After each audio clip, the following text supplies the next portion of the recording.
Hello and welcome back to the Electronic Intifada podcast. I'm Nora Barrows-Friedman. In early November, the United Nations Population Fund, the Agency for Sexual and Reproductive Health, warned that only 2 out of 20 health service points and the remaining hospitals are still functioning as they struggle to operate without supplies, fuel, food, or water in North Gaza.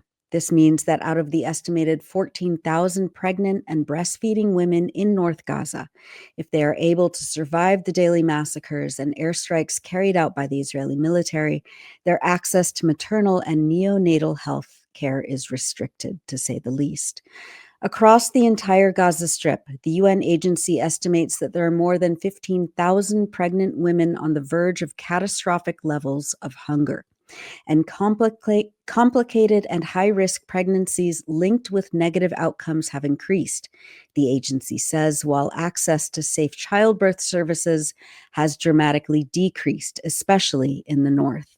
Transportation challenges and a shortage of medical personnel have compounded the crisis. The UN's partners have reported that there has been a rise in premature births and maternal deaths, and many women are forced to give birth without access to medical support. Basic hygiene, medications, and safe birthing supplies have been denied entry by the Israeli army, with thousands of supply kits stockpiled in warehouses in Egypt and Jordan for months, the UN says. Meanwhile, the Lancet Medical Journal published an alarming commentary on the collapse of the healthcare sector, primarily focusing on labor, delivery, and postpartum care in Gaza. The paper says, quote, "The near total collapse of the healthcare infrastructure, coupled with the lack of access to essential medical services, has resulted in a tragic surge in preventable maternal and neonatal deaths. People are being left to navigate an impossible situation. The once celebratory event of childbirth has now become a matter of survival. Prenatal care is virtually non-existent in Gaza. The rise in premature labor is staggering, often triggered by the chronic stress of displacement, malnutrition, and the trauma of witnessing airstrikes.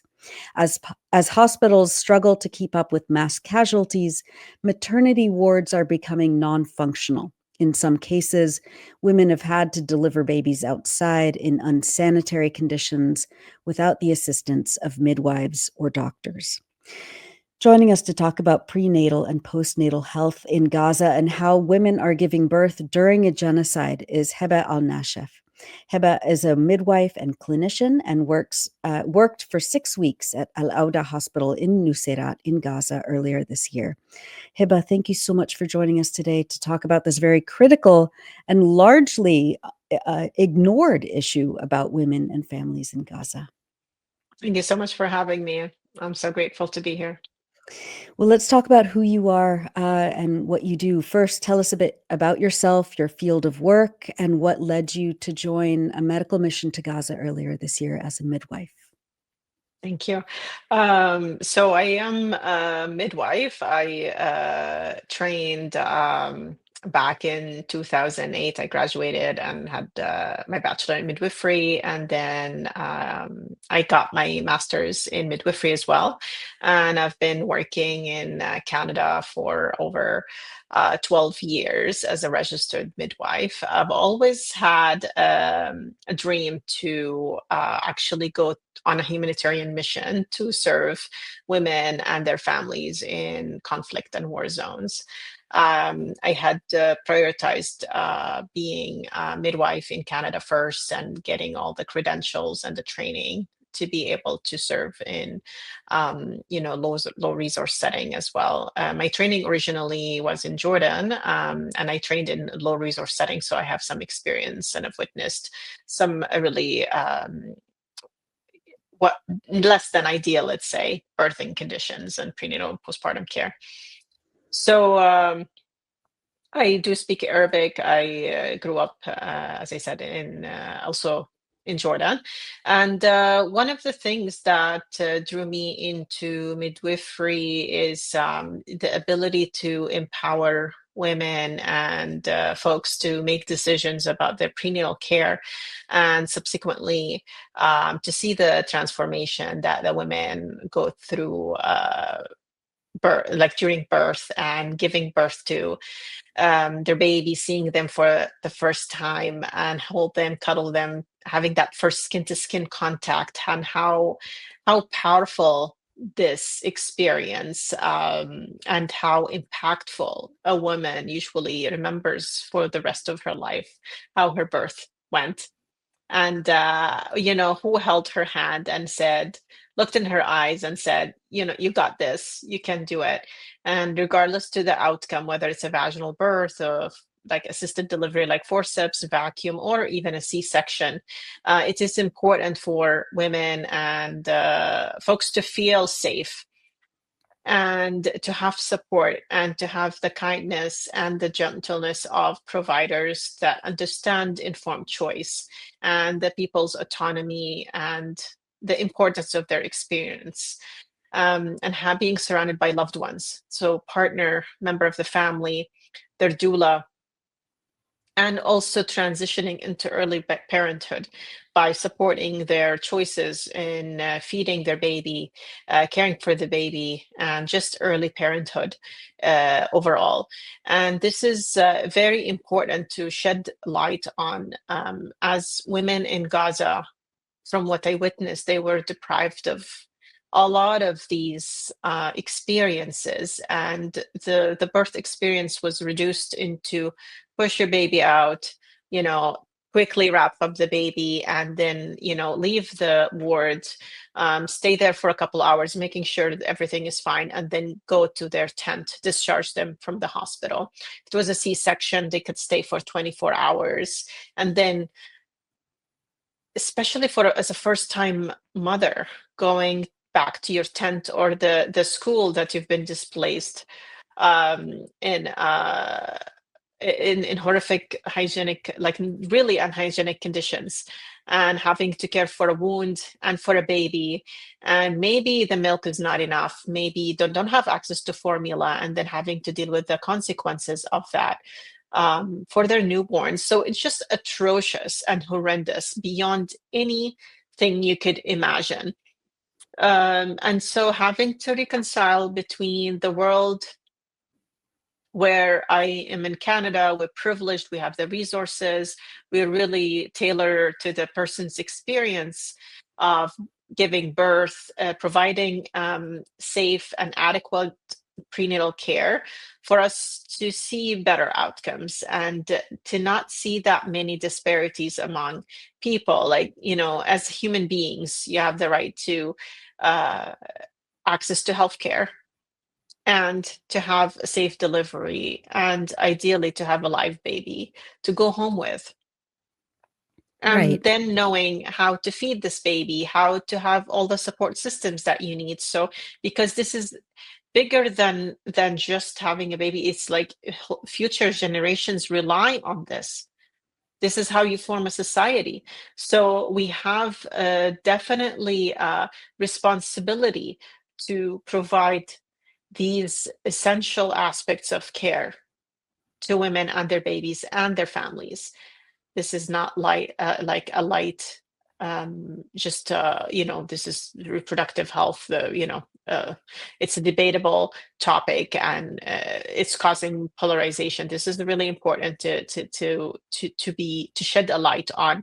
I know sometimes it's not as exciting as talking about trauma and mass casualties and all the things we've seen so far.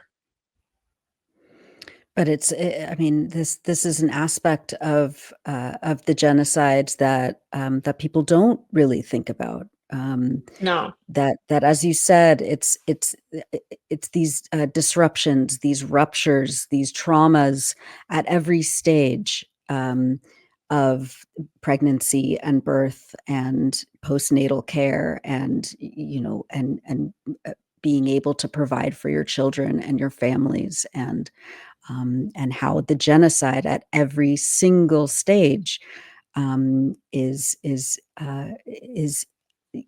making you know making all of those things into catastrophes. Um, in So you were in Gaza as a midwife. Can you talk about what it was like in the the first few days of working at Al Auda Hospital in Nuseirat, what you saw, what your training as a midwife in Canada, um, how your training, what you were able to do and what you were not able to do in Gaza under these conditions. Yeah, it was an interesting experience to say the least. So here I am after waiting for more than, I think, about a month to enter Gaza. There was a lot of obstacles, and unfortunately, I had been planned to go into Gaza on May 13th just to enter through Rafah. And then on the 6th of May, we heard the news that Rafah was invaded and we can no longer go into Gaza. And having to wait for weeks on end, having had taken a specific time out of work here in Canada to be able to be on a humanitarian mission for a couple weeks, these plans all went out the window basically. And then we had to go through the coalition of the Israelis, basically the organization that is gonna determine who gets in, who gets out. So we can get to that later. But finally, after all that trouble, here I am in Gaza. Finally, I'm able to actually go to the hospital. So I arrived to Gaza on the 6th of June. Then I was we organized with also again like with the Israeli, the IDF or IOF, Israeli Occupation Forces, that we will be going to Al Auda, Nuseirat, because there is Auda in north of Gaza. That hospital, I was never able, like I wasn't able to go there. So we were in Nuseirat. So we had coordinated and had the green light, me and my logistics team, to go to Al Auda. So we arrived at Al Auda and we were supposed to have an orientation. And as we were having an orientation, the buildings start shaking, and we were like, what is going on? And there was a whole fire belt that was just going off, and people were screaming. The women who had just been delivered, it's like there were children. It was a horrifying scene. We didn't know what's happening, right? In the moment, you're like, what is going on? You can just hear bombs going off around the hospital. And you wonder, is that it? Like, I was like, am I actually going to be able to do work here? I don't know. So later on, we knew that there was the IDF or IF was had planned a raid to rescue 4 hostages, and that at the time what was happening, and that was my first day at Al Auda Hospital. Like I was doing literally orientation. I cannot emphasize that. So we were joking about this is our welcome basically, and it's like, well, welcome to Gaza. Here we go. Welcome to healthcare, where you're just providing basic human rights, and then you get to experience this.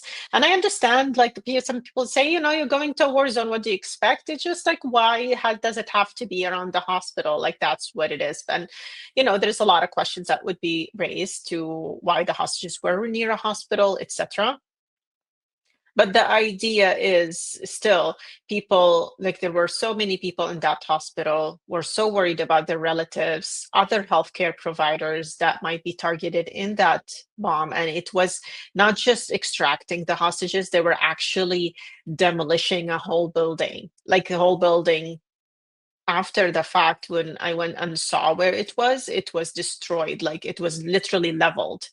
And this is a very busy area, mind you. Imagine you have a hospital in downtown, I don't know, New York or Chicago. Like it's heavily populated.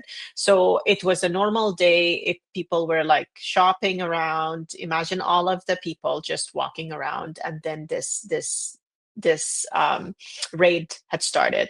So after 2 hours of just sitting there and waiting for the raid to be over and for the bombing to stop, then we heard through the news like more than 500 people were injured, 275 Palestinians were martyred, and that's all at the expense of extracting 4 hostages. And that, and you're like, okay, so I went to the labor and delivery unit after this was over, because I was on the 3rd floor or I think I was on the 4th floor with the third surgical floor, because I was just finishing up the orientation. So I went to kind of help, and I've introduced myself to the midwives on the ward, and we were just sitting in the labor and delivery room. And then there's this woman who came in. She was crying in horror. It was her, I believe, like her 6th baby. And I was like, it just doesn't sound like someone just in labor crying from the pain in labor. It seems like more horrific. And it turns out that she had witnessed her husband and 5 children being murdered in front of her during the raid. And here she goes into labor. She's term. She goes into labor and having to welcome this child and give birth while experiencing that trauma and that the pain of loss. So having to deal with all of these emotions that none of the people in the West can even comprehend. So I was sitting there looking and I'm like trying to make sense of this. How do you make sense of this atrocity? And here we are. So she came in. She was about 7 to 8 centimeters, so very close to have a baby, and this is her 6th. So things are going to happen very fast. And we had to sedate her after she gave birth, because luckily we had some some medication, and there's like this very a small supply of medications that we have access to in very desperate circumstances. And, I don't know if people are familiar with the mindset of scarcity, but basically you're just not using the medication you have until it's just like the last resource. That's it.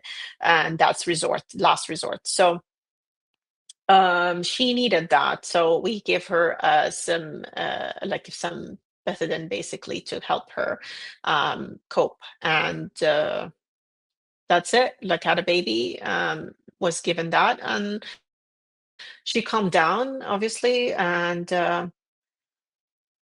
you move on to the next. And the people, like the healthcare workers there, the midwives, the doctors, they're like, yeah, this is not the first. This is what we've been seeing.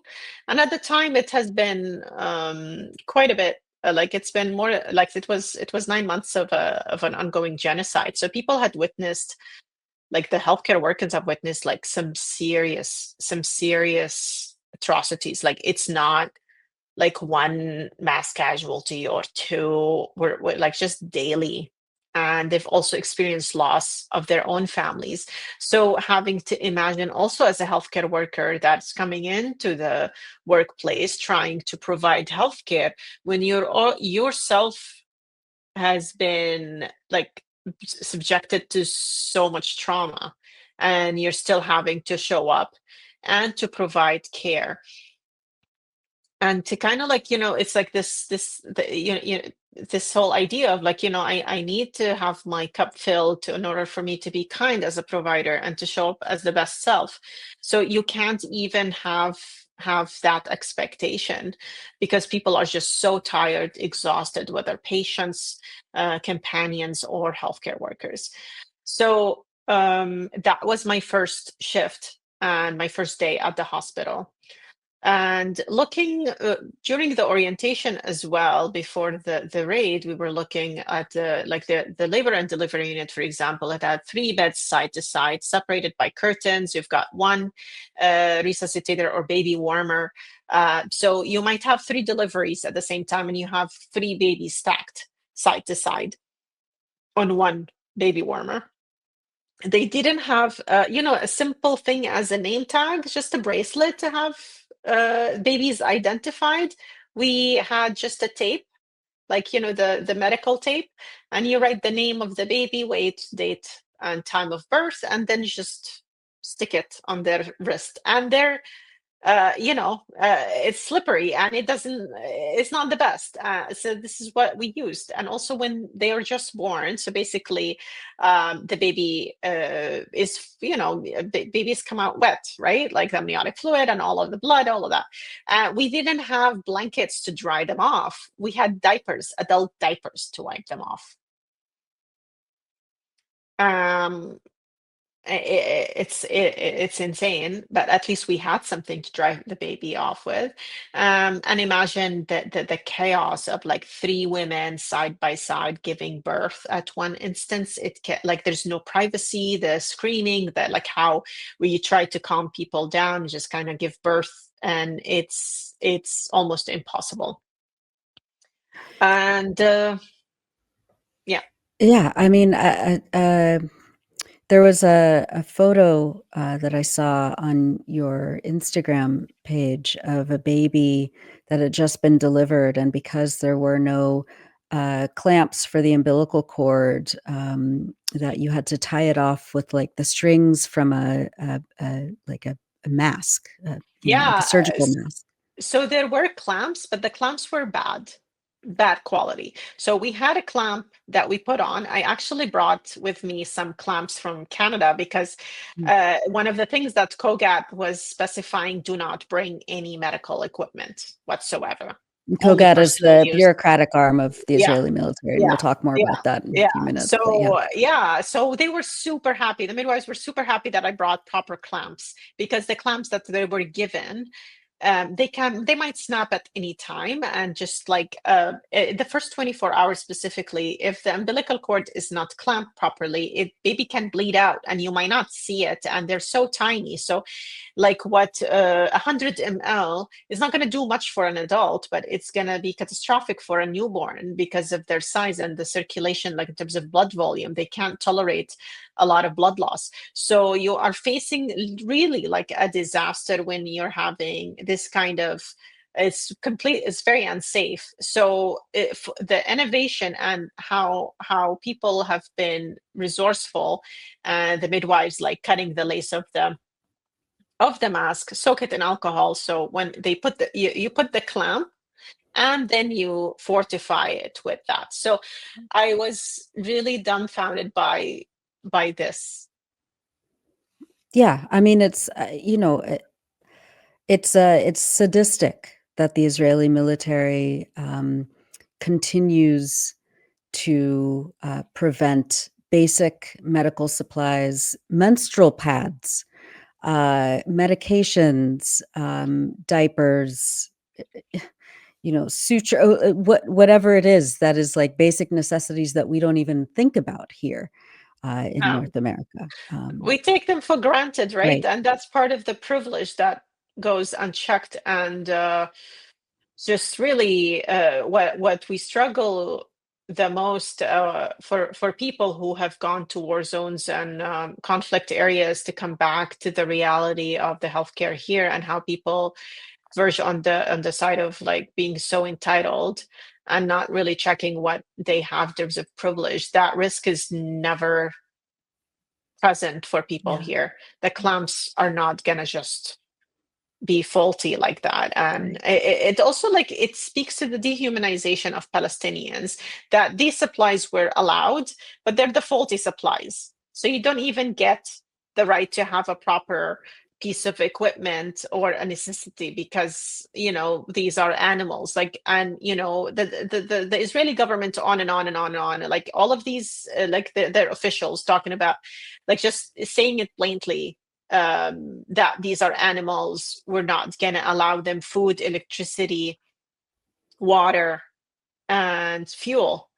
So Yeah. why not kill their babies by giving them faulty equipment? In full view of the world, it's not like this is a secret even. They've been Yeah, saying it openly. They've yeah. been doing this deliberately in order to cause maximum pain to every single Palestinian in Gaza. Even unborn, Palestinians in their mother's wombs. Well, I mean, the children of darkness, right? Like, Yeah. why would Palestinians deserve to live if they're the children of darkness and need to be annihilated. That's that's Benjamin Netanyahu's quote Yeah. from his many genocidal statements. Yeah. So to me, when people are saying, well, it's just the government, who elected this government as well? That's right. That's right. Hiba, the labor and birth process is, of course, extremely delicate and requires hygiene and medications, clean water, nutrition, um, which without those fundamentals can easily lead to serious medical issues. What kinds of infections were you seeing, and as a midwife, how were you able to treat them? Unfortunately, we weren't able to treat them as well as we wanted. So one of the things that were very common, having yeast infections, because the lack of access to clean water. So people, again, privilege. You need to imagine this: like, you go to your faucet, you turn it on, you get clean water, right? In Gaza, like, you're lucky to have a faucet to get water through, first of all. So if you're living in a tent, you're actually having to go fetch water, and you've got the salt water and you've got sweet water. So salt water, because one of the first targets of the IOF were the desalination, factories, or what Plants, yeah. people plants. Yeah, thank you. So people, like, just accessing water has been so difficult. Like, it's really a major problem. So you have all these women that need to access to clean water, but they're using salt water, and you're really, like, you can't wash your clothes properly in that salt water. You need access to washing. There's no washing machines, like, you're washing with your hands, and you're, like, the cleaning products, etc. So what we take for granted as the basic cleanliness, our hygiene, they don't have that. So and also, being pregnant, you're more prone to having infections, so you need to have, like, that's even more pressing need to have access to clean water, and they don't. So they come, and then you see people having yeast. It's untreated for months. Bacterial vaginosis, which is usually when the normal bacteria in the vagina turns, hostile, and doesn't serve the woman as, like, a barrier against other bacteria. It becomes hostile itself, and it just causes irritation and infection. So that was really common. And the problem is, I can't just take a swab and run down to the lab and process it. And you're like, oh, yeah, I think, yeah, I can confirm you have BV or bacterial vaginosis, or, yeah, you have 100%, yeah, you have yeast, or let's just treat you and have access to antifungal medication, or antiprotozoal, etc. Or just if someone has vaginitis, which is an infection in their vagina, they're able just to we access antibiotics. So that's one problem. So with that, like, when the person has an infection, or the woman has an infection in general in that area, it goes untreated for months, it does affect the integrity of the skin, and like, deeper tissues. So as a result, when the person or the woman is trying to give birth, and you have such fragile and what we call, just basically, like, just unfavorable tissue, then the risk of tearing increases. So as a result of that, there's a lot of healthcare workers, like midwives and OBs, have reached the conclusion of, like, we need to cut episiotomy. So an episiotomy is like making a cut this big with scissors in the area between the vagina and the rectum or the anus, and just make a cut to make room for baby to come out. And this is an outdated practice to do it routinely without an indication. And unfortunately, it's being done because this perception of of like all these women have infection, and instead of having a tear that might extend to their rectum and having problems, let's just cut everybody. And that was such a concern of mine, of like there's actually no evidence to actually support this practice, but still it's being done. So that's the consequence of thinking people like and seeing that a lot of women had infections, and in order for us to prevent like worse tears, then let's just make these cuts. In terms of, that's one thing. And then the other thing is like, even if someone just tears just like a tiny bit on their own and don't get cut, the healing process of like, you know, after pushing a baby out, it's like really delayed significantly, because you know, healing requires proper nutrition, hydration, and hygiene, basic stuff. So I saw this over and over, like, and also, you know, it's just like in terms of smell, in terms of all of that, like it's just not comfortable. The itching or itchiness of that people, you know, or women would experience because of the infection, the irritation, like on top, like be on top of being so miserable in a tent. Let's say like it's in the middle of a summer, it's 35 degrees, it's very humid, and you're itching. You're just like, it's so itchy, so uncomfortable being pregnant and malnourished and dehydrated, and as a result also having urinary tract infections because of the dehydration. It's just compounding, like there's just Yeah. it's beyond miserable.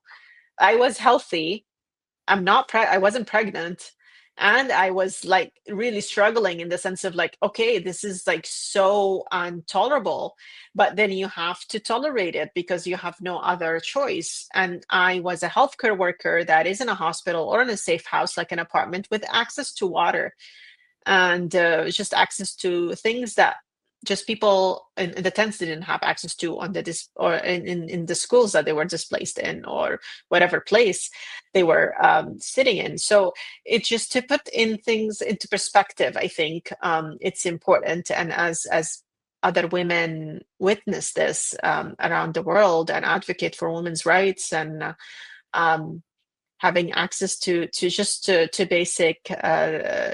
basic human rights, I think it's important. And people are just being silent, like health authorities, health sectors in the West, like not really standing up for these women and these vulnerable populations, or children even. Yeah. Yeah. So yeah, and that's a small portion of the labor and delivery experience, right? Like there's also the emotional safety. It's important to have emotional safety. It's not just physical. It's to have a companion to hold your hand and tell you everything. They're there, everything will be okay, and you got them. Like even like if you can't promise everything will be okay, like at least I'm gonna make sure you're safe, and someone to hold your hand and to keep saying that to you, give you a massage, give you a back rub. It's just the oxytocin that will help this, which is the hormone that is important to keep labor going and for people to feel that love and connection to their babies and offspring. It was so difficult to get a companion in, because when you have three women laboring at the same time, and it's one room, mind you, and it's just tight space, and you have the midwives and the OBs or the residents, like we, and maybe a med student there, you don't have a lot of space, and also not privacy for other women, like having a companion. And they have to be female, so you know, women were not allowed to bring their husbands or partners in, male partners, so had to be a female relative, and that was very difficult to get. So the emotional support piece, that is a cornerstone of the experience and having a safe delivery, was not there. It's just unspeakable. You know, for anyone who's ever had a loved one uh, go through the experience of pregnancy and labor and delivery, I think we all know, you know, or for those of us who have gone through that ourselves, like we know how um, intimate and private and vulnerable, um, you know, we are, and to have no semblance of basic safety while in terms of like, you don't know if you're going to get an infection or if you have one. And if you do, there's no antibiotics there. There are no, I mean, the stories about women having to endure cesarean section births without proper anesthesia, and then having, as you said, to go back to these, tent shelters in either sweltering heat or, freezing cold weather with no hygienic supplies at all, and the emotional trauma of doing all of this within the context of a genocide. I don't think there are, I mean, we said this before we started recording, but there are no words to describe. It's Um, unfathomable, to be honest. yeah, And just running downstairs to the pharmacy to get antibiotics, you might get one, you might not. And yeah, the south of Gaza at the time, because I was in the south, for people to have some perspective, there was some medical supplies that are going in that, like, and in July, June, it was a bit different versus now it's getting worse. So the north of Gaza was like there were C-sections happening without anesthesia. I was fortunate to not witness that. I was like, to be honest, I was preparing myself to have to go through that experience. It's really excruciating to witness, let alone experience, obviously, as a woman, but having to deal with that, and it's just like the trauma on the person and the providers. Like it's not easy to be the person who's holding the knife as a scalpel and opening someone who's without anesthesia or barely, like, has like a little bit of anesthesia. So luckily we had access to that, and in Al Nusairat. So I was grateful for that, to be honest. So I did a big part as well of my like work there as a surgical first assist, because I got training to assist in C-sections. So I was with the first like, the right hand of the surgeon, basically, or the obstetrician during C-sections. And luckily we had access to spinal anesthesia. There were some women who were so traumatized they didn't even actually want to be awake during their surgery, so they would actually ask for a general anesthesia, even though it has more complications. But they're like, I don't want to be awake for this. And also the countless stories as we are performing the C-section while the woman is awake. She's talking about how she lost her dad, she lost her family, maybe lost a kid or two, and then continuing to just like survive and live. Like literally the definition of resilience. How people here in the West say, oh, you're so brave for speaking up. These folks are actually surviving, and that is the definition of bravery. It's not just speaking up, it's actually surviving in the face of a genocide and continuing to have babies and resist through that, where they are targeted and like the Israeli government and society is like wanting to ethnically cleanse Palestinians from their lands and their ancestral yeah, homelands. Like yeah. that's what's not being said in the media. No, yeah, no, not at all.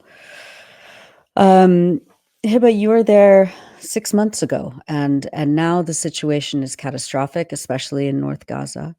Um, as the Lancet and many international humanitarian aid agencies are reporting, the exacerbation of trauma with starvation, lack of water, lack of hygiene is resulting in maternal and infant mortality rates on a massive scale. The authors of the Lancet report say that, quote, Gaza's mothers are denied their most basic right, the ability to give birth in safety and dignity. The women of Gaza are not just statistics, they are mothers who mourn the loss of children they will never know. They are survivors of a crime that continues to strip them of their humanity.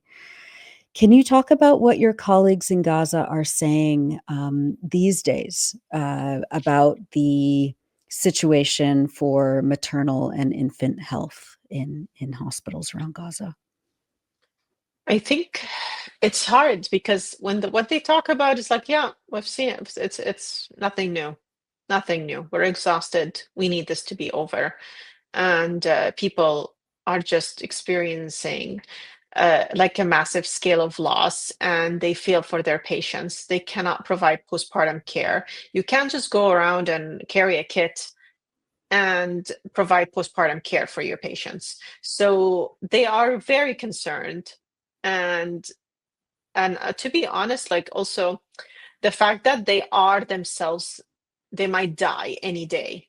So that's the other thing, that they're like, I don't know, we're waiting for our turn. And when I talk to them, it's just like not a lot. We're like, yeah, alhamdulillah, thank God, we're all good. We're all good, you know. We're just waiting for this war to end. So the Lancet has, it's really described the situation. I can't add more to that. The people are not doing that well. They're exhausted on the ground. They're waiting for a ceasefire. Is not coming. It doesn't feel like it's actually ever gonna stop. I know historically all wars stopped, all genocide stopped. They do stop at some point, but at what cost? It's at the cost of murdering children and women. And the Palestinian woman is the like really a symbol of resistance and steadfastness, sumud. So when you're obliterating that population, you are actually killing hope.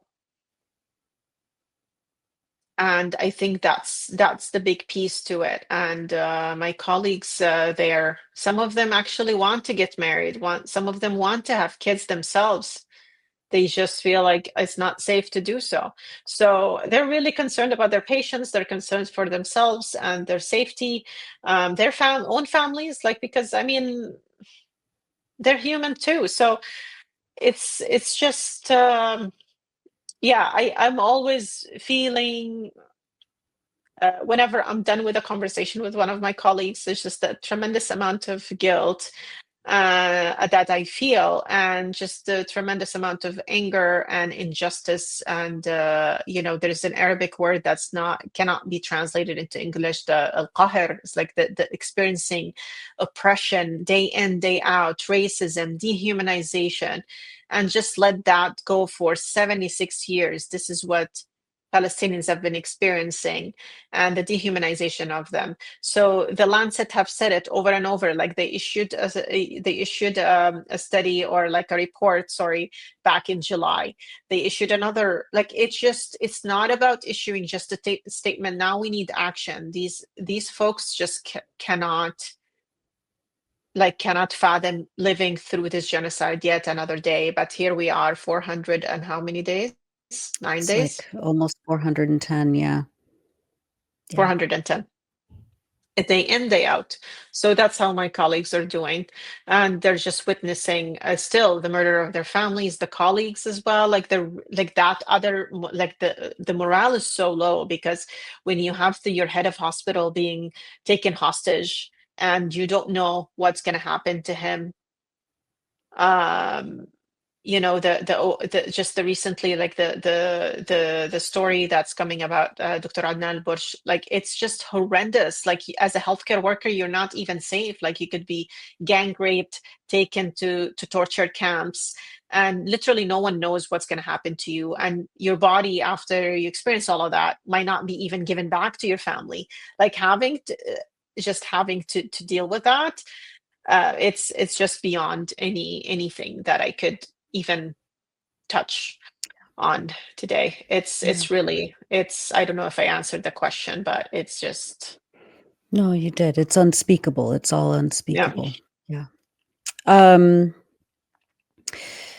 the medical mission that you were a part of was facilitated by GLIA, which is one Mhm. of several medical organizations that was able to enter Gaza until May of this year, when Israel shut the Rafah border Yeah. crossing. And since Israel has kept it closed, they've banned certain medical organizations from facilitating missions. Then they reversed that policy, nominally allowing them, at least on paper, to do their work, but the border remains closed to people and humanitarian aid. And at the same time, COGAT, which we mentioned earlier, the bureaucratic arm of Israel's occupation, has openly declared that no international personnel with Palestinian heritage or ancestry is allowed to enter Gaza in a medical mission.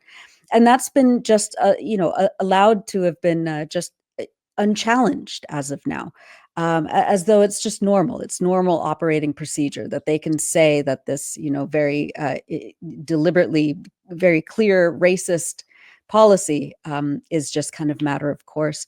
Can you talk about these arbitrary and racist denials of entry to medical workers into Gaza? Yeah, absolutely. It's just excruciating. And again, the double, like the just the hypocrisy of this being Israel being the only democracy in the Middle East, and then they get The it's only really democracy in the honestly, universe. Yeah.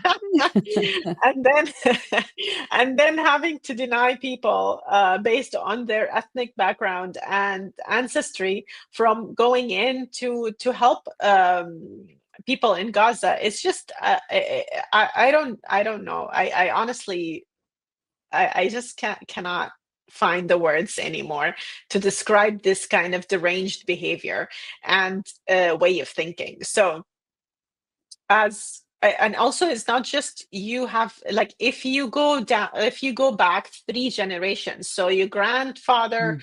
dad, and I don't know, great grandfather. It's crazy. It's crazy to me. Like they're gonna look into that lineage and say, well, you have Palestinian ancestry. You can't go in and help your fellow Palestinians or your people. So it's again, it's a form of to be honest, like torture. And it's just the least that I can do, for example, as a Palestinian in a diaspora, for me to go in and help my people.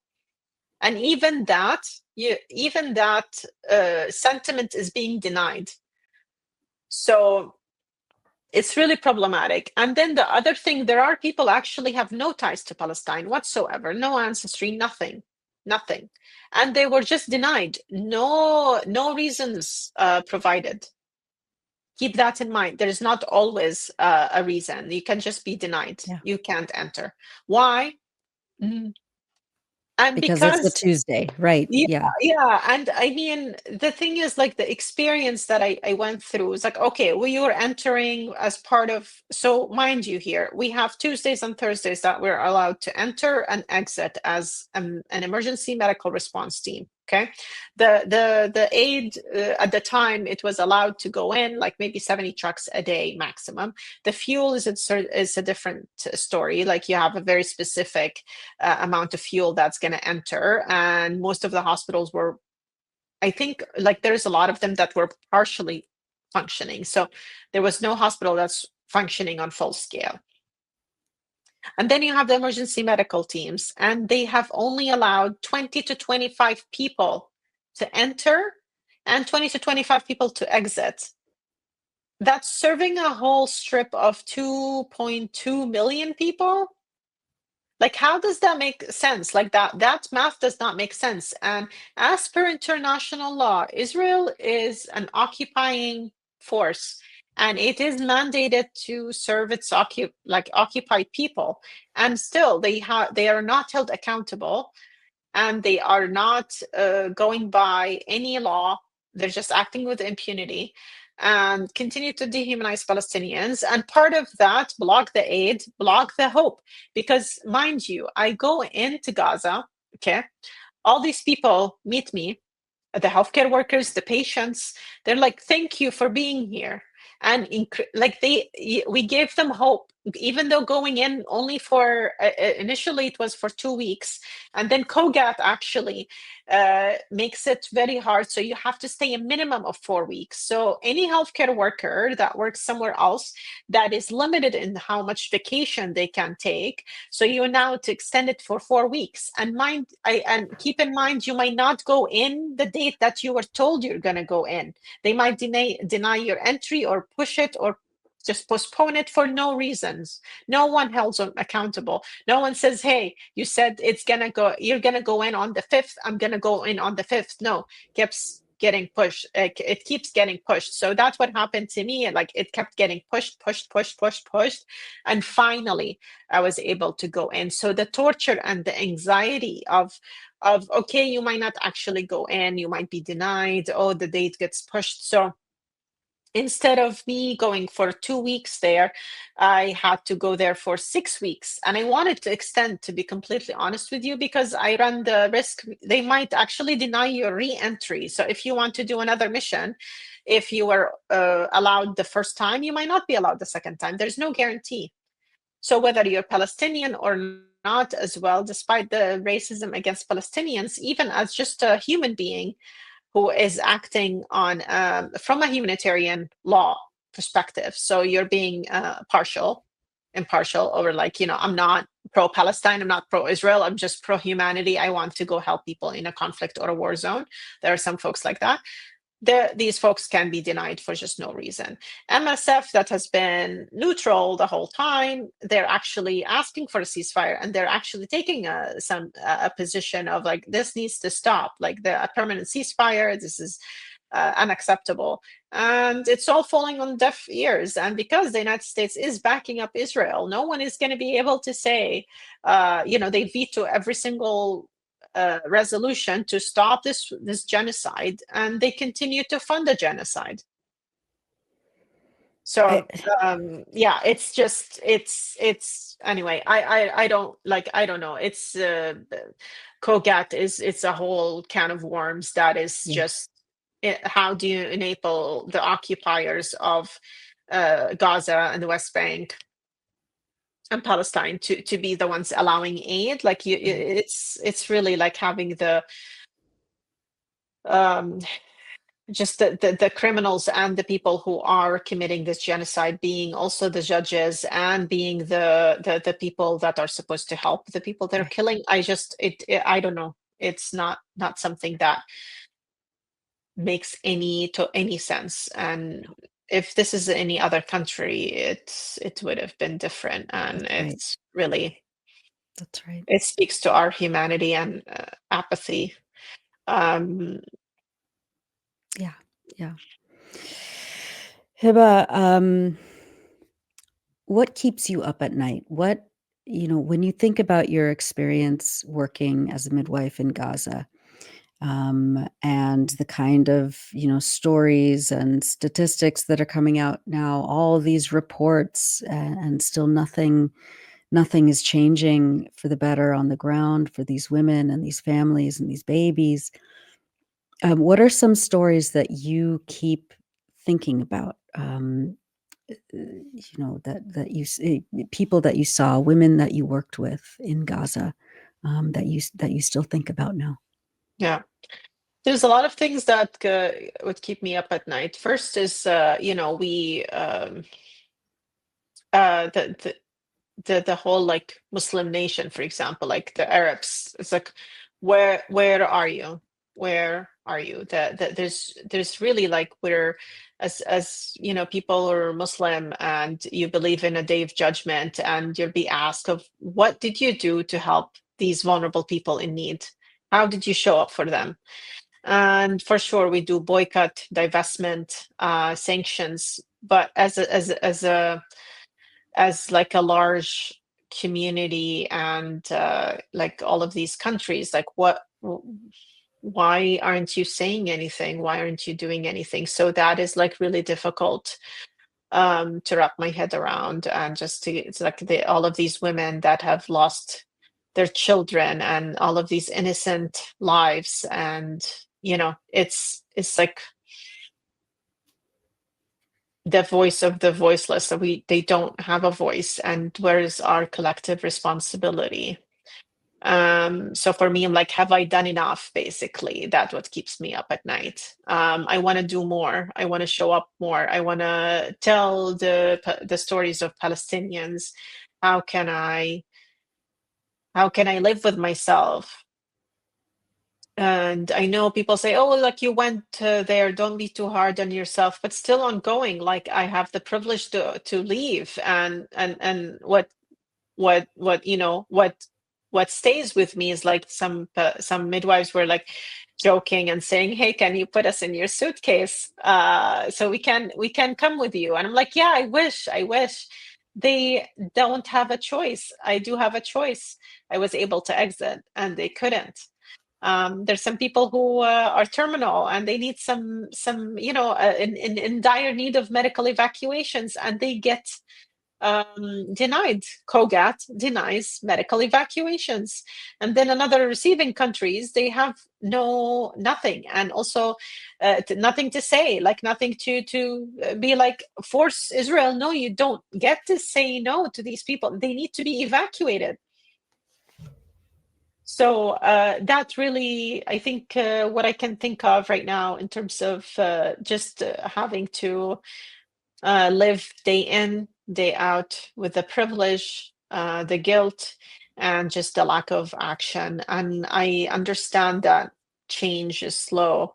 Um, and I mean, the history doesn't show any fast action when it comes to genocide, to be honest. So um, Yeah. that's a big piece to it as well. Like looking at history, how long World War One stayed, like just went on for how many years. Same thing with World War II, with other genocides, and we have a live stream genocide like this that never. It's been unprecedented in that sense, and still we have all this information.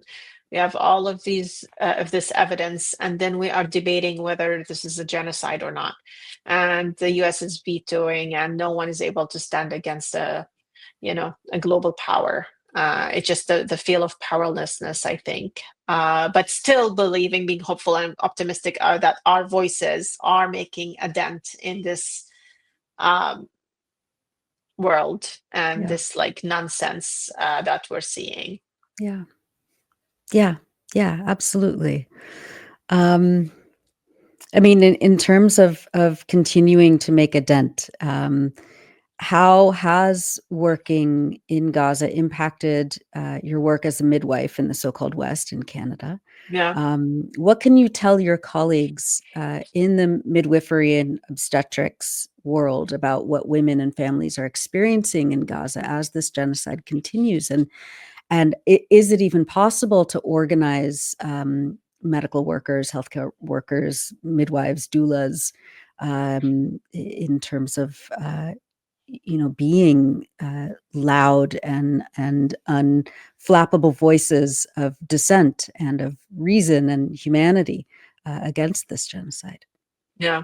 I think a few things for me is like at any chance I'd speak up because it's the beauty of the humans. Usually if you have one voice, one person speaks up, then more people, that somehow inspires courage in people to speak up despite the fear of losing their jobs or job, and just threatening their livelihood, but also keeping in mind I still have the privilege to be afraid about losing something. I do have a choice. In Gaza, like people have no choice. The perspective that I got, which I had from before, but it's just even stronger, that this I'm safe in my home.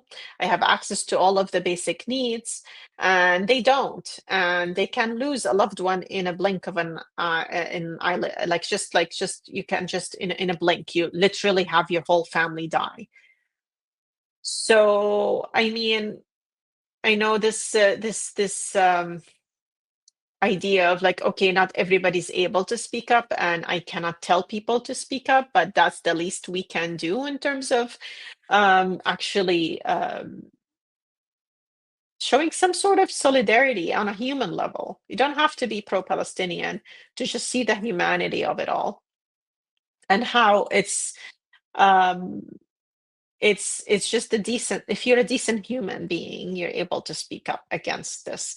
If the fear is very silencing and just kind of people, I've had people who told me I'm just feeling muzzled. I again, like speaking truth to power is difficult. I don't have it in me.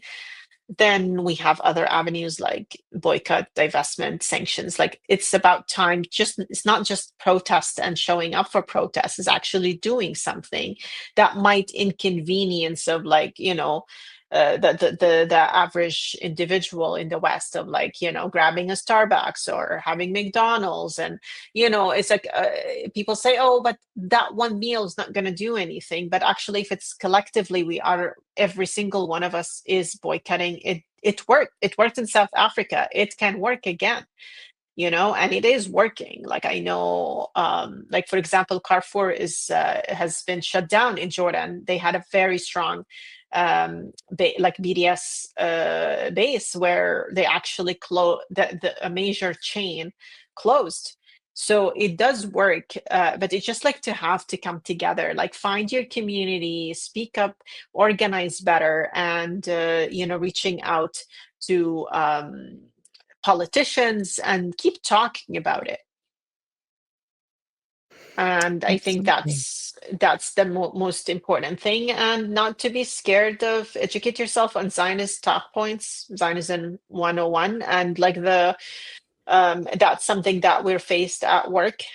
This whole thing of like there's two sides to every story, have to be neutral. I don't want to make people feel unsafe, and just the conflation of feeling being uncomfortable versus being unsafe. You're safe. No, there's no bombs that are being dropped on you. Your family is safe. This whole concept of like weaponization of safety and my feelings are like, no, we're actually in a reality right now, the physical plane that is like you are completely safe emotionally. Whatever story you told yourself that made you feel these feelings, like is it feeling unsafe or uncomfortable? Like maybe dig deeper in that sense. So I'm big on that, to be honest. um and yeah, just continuing to speak truth to power. Heba Al-Nashef, I am so grateful for you and for being with us today and telling us these really harrowing but very critical stories that need to be told. On behalf of the women in Gaza that you worked with, and I know that you are a caretaker of those experiences that the world would rather just ignore. And so for that, I'm just incredibly honored and privileged to have, been able to talk to you about all of this today. Hiba, where can people go to follow your work? Anything else you want to say about what you've talked about today? Thank you so much for having me and for opening a platform. And I see that you work so hard, every day. I see all that work that you've put in, and I'm so, so appreciative of that. And I just cannot thank you enough. I honestly, I could say that my thing is like, have I done enough? And have I given the Palestinian people enough representation? Did I actually pass on their stories? And I that's one thing that I'm always like working on. It's a work in progress, just to kind of show up for Palestinians and speak about them, because one of the things that I take is like just let it be a tale, as Naruri had said. So really continuing to tell the stories and just never stop talking about it. And I have my Instagram. I think you can put that Yeah, we'll put it in the on the link, post. Yeah. and the article, if people want to know a little bit more in depth. And there's just more of like readers, like visual learners, and want to actually read. There's the Mary Claire article, and I'm always happy to talk about specifics a little bit more in the future as well, if people are Wonderful. interested. Yeah, I'm sure there will be, and we will put a link to that article. I was very pleasantly surprised that Marie Claire, a fashion magazine here in the States, was able I to know. do such an incredible job at talking about the experiences of women in Gaza giving birth. I mean, just Yeah, unexpected. shout out to Liz Flock. She was Yeah. incredible. She's the journalist and the writer of that article, and just it was amazing to be able to connect with her and just hear, like, just for her to hear the stories. And one of the things that I didn't talk about here today, like, having to give birth while there's a quadcopter that's shooting outside. It's a horrifying experience. So we touch on that a little bit. So it's like there's just countless stories, to be Yeah. honest. Like it was 6 weeks of witnessing mass casualty every day, almost every day. So it's just the stories never stop, and I don't know. It's really, it's incredible the how people continue to live, and they have no choice in Palestine, Gaza. Like they just survive. They have no other choice. That's right. Hiba, thank you so much. And please Thank come you. back on the Electronic Intifada anytime. Thank you so much. Appreciate you.